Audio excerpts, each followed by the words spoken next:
అందరికీ నమస్కారం. ఈరోజు మనం తెలుసుకోబోతున్న కథ రౌడీ భర్త అమాయకపు భార్య. హలో ఫ్రెండ్స్, ఎలా ఉన్నారు అందరూ? మధ్యలో న్యూ ప్రైమ్ స్టోరీస్ ఆపినందుకు నిజంగా క్షమించండి. కొన్ని అనివార్యమైన కారణాల వలన కొనసాగించడం కుదరలేదు. మీలో చాలా మంది ఎదురు చూసినట్లు మాకు తెలుసు. ఇక నుంచి సరికొత్త కథలతో మీ ముందుకు వస్తాం. మళ్ళీ ఎప్పటిలాగానే సపోర్ట్ చేస్తారు అని ఆశిస్తున్నాం. రాజుల కలం, పురాణాల కథలు కలిగిన మరో న్యూ స్టోరీస్ కింగ్డమ్ అనే ఛానల్ స్టార్ట్ చేశాం. న్యూ ప్రైమ్ స్టోరీస్కి ఇచ్చిన ప్రేమలాగే న్యూ స్టోరీస్ కింగ్డమ్కి కూడా ఇవ్వాల్సిందిగా కోరుకుంటున్నాం. మీ సపోర్ట్, మీ కామెంట్స్, మీ లైక్స్ మాకు చాలా విలువైనవి. ఇవే మాకు ముందుకు వెళ్లే శక్తి ఇస్తాయి. 2 ఛానల్స్ని సబ్స్క్రైబ్ చేయండి. లైక్, షేర్ చేయడం మర్చిపోవద్దు. కొత్త వీడియోలు అప్లోడ్ అయ్యాక వెంటనే చూడటానికి బెల్ ఐకాన్ కూడా తప్పకుండా ఆన్ చేయండి. ధన్యవాదాలు. తిమ్మరాజపురం అనే ఊరిలో గంగాధర్ అనే యువకుడు ఉన్నాడు. అతను తన తల్లిదండ్రులకి లేక పుట్టిన సంతానం. దీంతో అతన్ని అతిగారాబం చేసి పెంచారు అతని తల్లిదండ్రులు. దానితో చిన్నతనం నుండి చదువులు ఎగ్గొట్టి మరి గాలి తిరుగుళ్ళు తిరుగుతూ ఆకతాయి కుర్రాళ్లతో స్నేహాలు మొదలుపెట్టాడు. తమ కళ్ల ముందే తమ కొడుకు తప్పుదారులు పడుతున్నా ఆ తల్లిదండ్రులు గంగాధరానికి గట్టిగా భయం చెప్పలేకపోయారు. దాంతో తనకి ఇష్టం వచ్చినట్టు ఉంటూ తన ఆకతాయి మూకని వెంటేసుకుని వాళ్లని వీళ్లని బెదిరిస్తూ అల్లర్లు, గొడవలు, డబ్బుల కోసం చిన్న చిన్న సెటిల్మెంట్సు అవి ఇవి చేస్తూ ఒక రౌడీలా బ్రతకటం మొదలుపెట్టాడు గంగాధర్. అందుకే ఆ ఊళ్ళో జనం కూడా గంగాధర్కి గంగులు అని నామకరణం చేసి కసాయి రౌడీలాగా అతన్ని ట్రీట్ చేసేవారు. ఒకసారి గంగులు ఒక పెళ్లి ఇంటికి చిన్న సెటిల్మెంట్ చేయటానికి తన తోకని వెంటబెట్టుకుని వెళ్ళి అక్కడ పెళ్లి కూతురి తండ్రితో, ఓయ్ పెద్ద మనిషి, రావయ్యా బయటికి అని పిలిచాడు. దాంతో ఆ పిల్లగల తండ్రి భయంగా గంగులు ముందుకొచ్చాడు. అప్పుడు రౌడీ గంగులు జులుంగా ఇలా అంటున్నాడు, ఏంది బే, ఆ సుబ్బయ్య సేటు దగ్గర అప్పు తీసుకుని జమేనన్నావంట, ఎలా ఉందేంటి, ఏం చూసుకొనరా నీకీ ధైర్యం అని గదమాయించటంతో ఆ పెళ్లి కూతురు తండ్రి భయంతో వణికిపోతూ గంగుల్ని ప్రాధేయపడుతూ ఇలా అంటాడు, అయ్యా గంగులు గారు, నేనేమి ఆ సుబ్బయ్య సేటు దగ్గర తీసుకున్న డబ్బులు ఇవ్వను అనలేదండి. నేను ఆయన దగ్గర అప్పు తీసుకొని 5 ఏళ్ళవుతుంది. ఇప్పటి వరకు ప్రతి నెల వడ్డీ కడుతూనే ఉన్నాను. అది కూడా ఒక్కో నెల ఒక్కో రేటు పెంచుతూ వడ్డీ కట్టించుకుంటూనే ఉన్నాడాయన. నిజానికి లెక్కగడితే ఆయన దగ్గర తీసుకున్న అసలు కన్నా నేను కట్టిన వడ్డీ చాలా ఎక్కువయ్యుంటుంది. కానీ మొన్న సడన్గా దారిలో కనిపించి అసలు ఇప్పుడే కట్టమని పీకల మీద కూర్చున్నాడాయన. అప్పుడు నేను, ఇప్పుడు కుదరదు బాబు, నా కూతురికి పెళ్లి పెట్టుకున్నాను, అందుకే ఓ 3 నెలల తర్వాత అసలు ఇచ్చేస్తాను అన్నాను. అంతే తప్ప ఆయన అప్పు తీర్చను అని ఎప్పుడూ అనలేదయ్యా. ఈ నెలలో కూడా ఆయన చెప్పినంత వడ్డీ కట్టే వచ్చాను అని భయపడుతూ ఉన్న విషయం చెప్పడంతో గంగులు పక్కన ఉన్న తోకగాడు ఇలా అంటున్నాడు, గంగులన్నా, ఈడు చెప్పేది నిజమే అన్నా. ఆ సేటు దగ్గర ఇట్లాంటి సెగలు చాలా ఉన్నాయి. ఎక్కువ వడ్డీ ఎవరన్నా ఇస్తానంటే ఇట్టాగే పేకల మీద కూర్చొని అప్పు వసూలు చేస్తాడు, ఆడికిస్తాడు. అసలు వడ్డీలు బాదుడి ఎసియంలో ఆడి తర్వాతే అన్న ఎవరైనా. పోనీలే అన్న, పెద్ద మనిషిని చూస్తే జాలనిపిస్తుంది. పైగా పిల్ల పెళ్ళంటున్నాడు. అదిగాక రేపు మాపు పెళ్లి కావాల్సిన వాళ్ళం మనం. ఈ పెళ్లి చెడగొట్టిన పాపం మనకెందుకు? 3 నెలల్లో కట్టకపోతే అప్పుడు చూసుకుందాం ఈ పెద్ద మనిషి సంగతి అని చెప్పడంతో గంగులు అక్కడి నుండి గొడవ చేయకుండా వెళ్ళిపోయాడు. కాని వెళుతూ దారిలో తన తోకతో ఇలా అంటున్నాడు, ఎరా తోక, రేపో మాపో మనం కూడా పెళ్లి కావాల్సిన వాళ్ళం అన్నావు. నిజంగా మనకి పెళ్ళవుతుందేంట్రా? అయ్యో, ఈ ఊళ్ళో ఎంత పెద్ద రౌడీ ఉన్నా నువ్వు, అట్లాంటిది నీకు పెళ్ళవదా చెప్పు అని అనటంతో గంగులు సిగ్గుపడతాడు. అదేంటోరా, పెళ్ళి ఇంటి గాలి తగలగానే పెళ్లి మీదకి గాలి వెళ్ళింది, పెళ్లి చేసేసుకుందామేంటి? సరే అన్నా, నాకు తెలిసిన మ్యారేజ్ బ్రోకర్ ఒకడు ఉన్నాడు. ఆడికి 4 దగిలిచ్చైనా సరే మంచి పిల్లని ఎతకమందాం. వదిన మాత్రం మనలాగా మాస్ కాకుండా క్లాస్ అయితే నైట్ ఇంటికి లేటుగా వెళ్ళినా ఫుడ్ ఉంటుందన్నా. లేదనుకో చీపురు గట్ట తిరిగేసే ఛాన్స్ ఉంది అని అంటాడు. ఇక తోక చెప్పినట్టే ఒక చక్కటి అమ్మాయి కోసం బ్రోకర్ని కలిసి విషయం చెప్పాడు. అప్పుడు బ్రోకర్ తన మనసులో ఇలా అనుకుంటున్నాడు, అమ్మో, ఈ రౌడీ వెధవలతో మనకెందుకులే, ఆ గోపాలం గారి అమ్మాయికి ఎలాగో తగ్గ సంబంధం రావటం లేదు కాబట్టి ఆ పిల్లనిడికి తగిలిచ్చేద్దాం. ఎట్టాగు ఆ పిల్ల అమాయకురాలు నెమ్మదస్తురాలు కాబట్టి మెల్లగా సర్దుకొని కాపురం చేసుకుంటుంది, లేదా ఈ రౌడీ వెధవని దారిలోకైనా తెచ్చుకుంటుంది.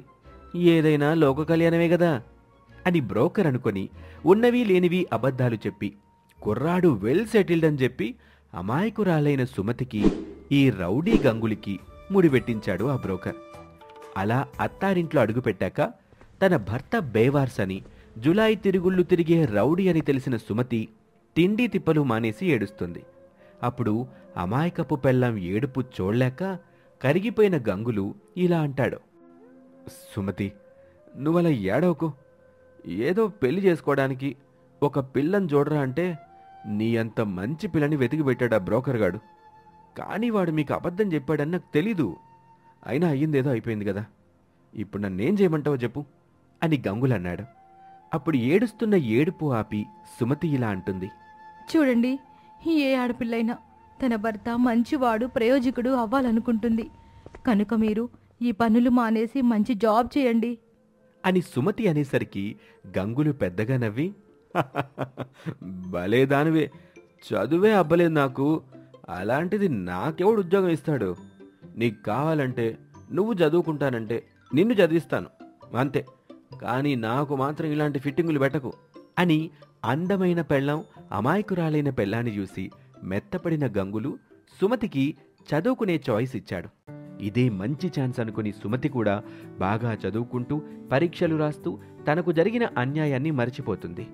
ఇక అప్పుడు చదువంటే అంత తప్పించిపోయే భార్యని చూశాక గంగులు ఒకరోజు తన తోకతో ఇలా అంటున్నాడు, ఎరా తోక, మనకేమో చదువు అంటే పడదు, కానీ మీ వదినేంట్రా ఎప్పుడూ చదువుదానే ఉంటది, దాన్ని చూస్తే నాకు చదువుకోవాలనిపిస్తుందిరా, కానీ ఏం చదువుకోవాలో తెలియటం లేదు. పోనీ మీ వదిన చదివే కాలేజీలో చేరిపోయి దాని పక్కనే కూర్చొని సినిమాల్లోలాగా మీ వదినతో లవ్ స్టోరీ మొదలెట్నా? అన్నా, వదిన చదివే చదువు చాలా పెద్ద చదువు అన్నా. అక్కడికి వెళ్ళాలంటే నువ్వు ముందే బోల్డ్ అంత చదువుకొని ఉండాలా. అది మన వల్ల కాదు, కానీ ఏం చేయాలో వదిన్ని అడుగన్నా అని అనటంతో అమాయకురాలైన సుమతితో తన మనసులో మాట చెప్పాడు రౌడీ మొగుడు. అప్పుడు సుమతి ఇలా అంటుంది, చూడండి, ఇన్నాళ్ళు మీకు సరిగ్గా చెప్పేవాళ్ళు లేక ఇలా తయారయ్యారని అర్థమైంది నాకు. కాబట్టి ఇక నుండి నేను మీకు చదువు చెప్తాను, మీరు చదువుకోండి. ఇంకో విషయం, చదువుకునేటప్పుడు రౌడీ పనులు చేస్తే మాత్రం నేను చదువు చెప్పను. అదేలా కుదురుతుంది? నేను పని మానేస్తే మన ఇల్లెలా గడవాలి? నేను చదువుకున్నానుగా, జాబ్ చేస్తాను, సంపాదిస్తాను. మీరు మాత్రం చక్కగా చదువుకొని మంచి క్వాలిఫికేషన్ సంపాదించి అప్పుడు జాబ్ చేదురుగాని. తను జాబ్లో జాయిన్ అయ్యి రౌడీలా ఉన్న తన భర్తని మెల్లిమెల్లిగా మనిషిలా మార్చుకుంటుంది ఆ అమాయకపు భార్య.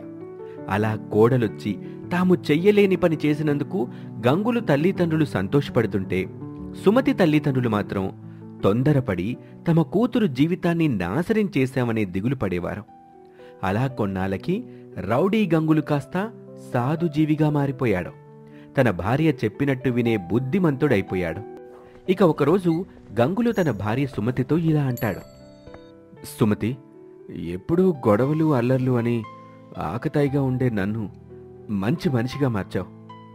ఇప్పుడు నేను అందరిలా బ్రతకగలననే నమ్మకం వచ్చింది. నీకు అబద్ధం చెప్పి నీ జీవితంతో ఇన్నాళ్ళు ఆడుకున్నందుకు ఇక నీ దారి నన్ను వెళ్ళిపోయి నీకు నచ్చిన వాణ్ణి, మంచివాణ్ణి ఎవరినన్నా చూసి పెళ్లి చేసుకో, నేను నీ జీవితానికి అడ్డురాను అని అంటాడు. అప్పుడు సుమతి మారిన తన భర్తతో ఇలా అంటుంది, చూడండి, తప్పులు అందరూ చేస్తారు, కానీ వాటిని సరిదిద్దుకోవడం, తప్పుని ఒప్పుకోవడం అందరూ చేయలేరండి. అలాంటిది మీరు ఆ పని చేశారు కనుక మీరు ఎలా ఉన్నా పర్వాలేదని అప్పుడే సర్దుకొని బ్రతకడానికి ప్రిపేర్ అయిన దాన్ని. ఇప్పుడు మీరు మారిన మనిషిలా అయ్యాక నేను మిమ్మల్ని ఎందుకు వదులుకుంటాను? ఇక నుండి మీరు గంగులు కాదు, మిస్టర్ గంగాధర్, నేను మిసెస్ సుమతి గంగాధర్ అని భర్తని చూసి నవ్వుతుంది సుమతి. ఈ విధంగా తన జీవితంలోకి అబద్ధంతో చొరబడిన గంగుల్ని మంచి మనిషిగా మార్చి భర్తగా అంగీకరిస్తుంది సుమతి. ఇది వాల్టి కథ. ఈ కథ మీకెలా అనిపించిందో కామెంట్స్ రూపంలో చెప్పండి. మా ఛానల్ని సబ్స్క్రైబ్ చేసుకోవటం మర్చిపోకండి. అలాగే ఈ కథని మీ ఫ్రెండ్స్తో కూడా పంచుకోండి. మరొక స్టోరీలో మళ్ళీ కలుద్దాం. నమస్తే. హలో ఫ్రెండ్స్, ఎలా ఉన్నారు అందరూ? మధ్యలో న్యూ ప్రైమ్ స్టోరీస్ ఆపినందుకు నిజంగా క్షమించండి. కొన్ని అనివార్యమైన కారణాల వలన కొనసాగించడం కుదరలేదు. మీలో చాలామంది ఎదురు చూసినట్లు మాకు తెలుసు. ఇక నుంచి సరికొత్త కథలతో మీ ముందుకు వస్తాం. మళ్ళీ ఎప్పటిలాగానే సపోర్ట్ చేస్తారు అని ఆశిస్తున్నాం. రాజుల కలం, పురాణాల కథలు కలిగిన మరో న్యూ స్టోరీస్ కింగ్డమ్ అనే ఛానల్ స్టార్ట్ చేశాం. న్యూ ప్రైమ్ స్టోరీస్కి ఇచ్చిన ప్రేమలాగే న్యూ స్టోరీస్ కింగ్డమ్కి కూడా ఇవ్వాల్సిందిగా కోరుకుంటున్నాం.